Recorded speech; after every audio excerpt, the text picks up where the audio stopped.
So at this time, Mr. Goodale, you have the right of allocution. Do you wish to make a statement before I sentence you? Your Honor, before he begins, I would request permission to reorient his chair so he can face the Graber family. Go ahead. The only, just so Laura can hear him, so I don't know if we need to put a mic on him. Yeah. I think they're going to mic me in.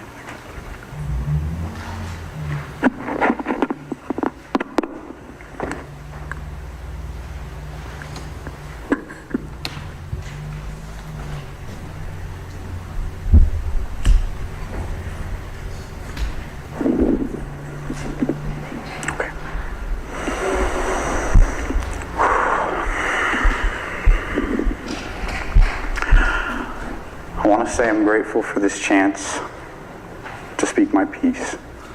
I offer my sincerest apologies to the Graber family, but I know my words will never be enough. I've had time to think on what to say, and I'm sorry, truly sorry. What I've taken can never be replaced. Every day I wish I could go back and stop myself, prevent this loss and this pain that I've caused everyone. Everyone in the community and outside of it, those closest to me and those closest to the Graber family, as well as the Graber family. I didn't know how taking Miss Graber's life would affect you. I can't comprehend losing a loved one in such an awful way. I'm sorry I didn't stop this from happening in the first place.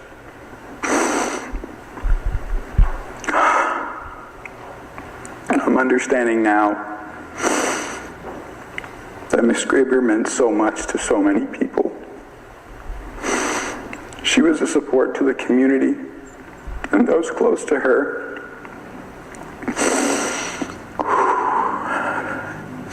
And she was a caregiver to her family, to her children, and to her own husband.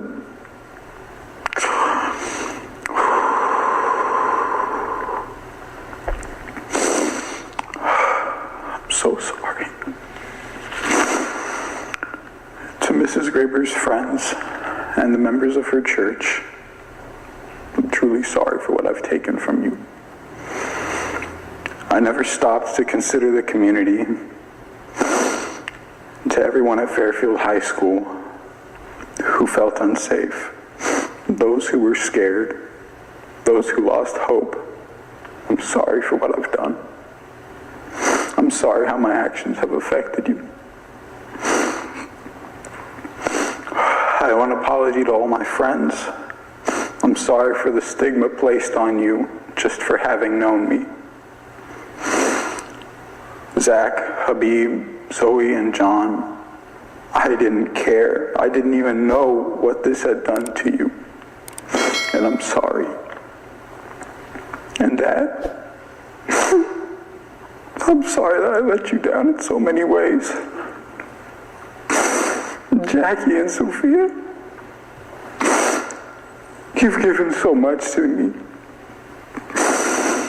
I'm supposed to be helping you and Dominic right now, Jackie, but I can't. Instead, I've caused so much stress, and so much loss, and so much grief. And to all of my siblings, I took your little brother. And Dad, I took your son from you. 2 years ago, I made the worst decision of my life. And I take full responsibility for what I did. And today, as a young man, I can begin to pay for that. I can never give back what I've taken. But I hope that this situation doesn't end as tragically as it began, and that someday something positive can come from this tragedy. I know that my words will never be enough, but to Miss Graber and all her family, I'm truly sorry. Thank you.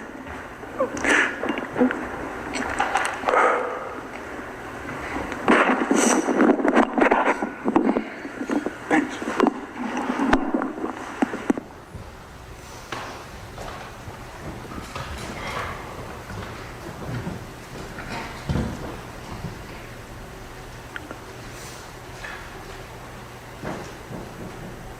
Does the state want to be heard on sentence? Yes, Your Honor.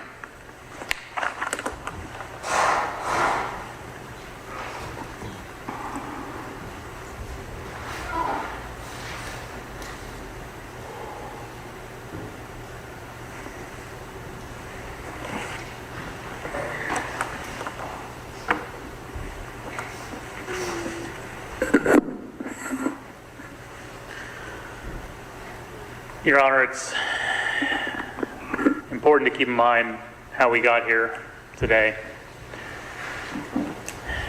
As Jeremy detailed in his Snapchat messages, the last thing she ever saw was Jeremy's face. She was walking in the park on November 2nd, 2021. She was coming up the hill. Jeremy was wearing a mask, shock of blonde hair coming down. He was walking towards her. She got frightened. She got scared. And he took down his mask to reassure her. And he smiled. She smiled back. And he was looking at her in the eyes when Chaden Miller walked up behind her wearing yellow gloves and a baseball bat and took her life. Jeremy was the last face that she saw. He then aided Chaden in dragging her into the woods and hit her in the head 5 times, ending her life.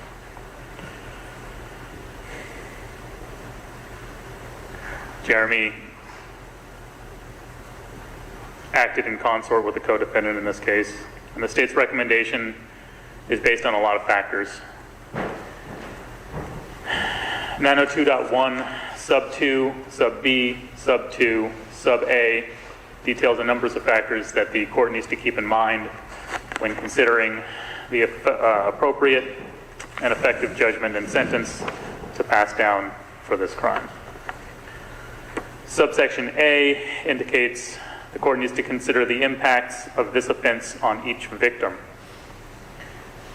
Well, Your Honor, the victim is dead.